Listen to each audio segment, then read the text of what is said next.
Assalomu alaykum qadrli futbol ishqibozlari.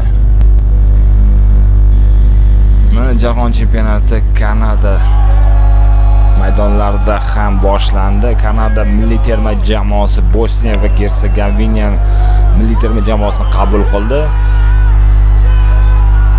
Va birinchi bosniyaliklar gol urishgan bo'lsa ham, mana gollarni ko'rishingiz mumkin. Kanada tenglashtirib oldi, lekin o'yinda bunday olib qarasa g'alabaga Kanada haqliroq ko'rindi. Xavfli vaziyatlar, golga yaxshiroq. Bosniya Gersegovina taktikani shunaqa tanladi, qarshi hujumni tanladi. Yaxshi o'yin bo'ldi.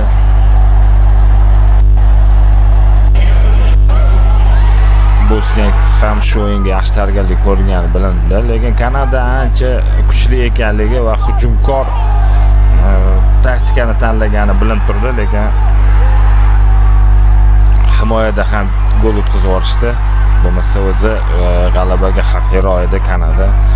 Va Amerika ham o'z maydonlarida Paragvayni qabul qilishdi.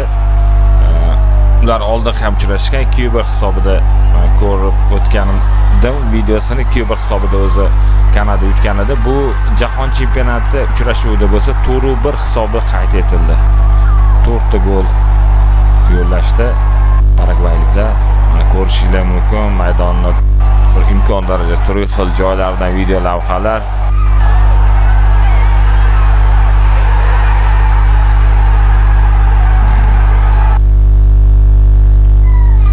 Umumiy hisob shunaqa qilib Kanada va Bosniya o'rtasida durang qayd etildi. Amerika bilan Paragvay esa amerikaliklarni qo'l ustun keldi. 4-1 hisobida amerikaliklar g'alaba qozonishdi Paragvay ustidan. Bo'lmagan bo'lsangiz, obuna bo'ling. Shunaqa futbol yengilliklarini berib turamiz. Golli lavhalar bilan like bosing, obuna bo'ling. Keyingi videolarda uchrashguncha xayr, salomat bo'linglar.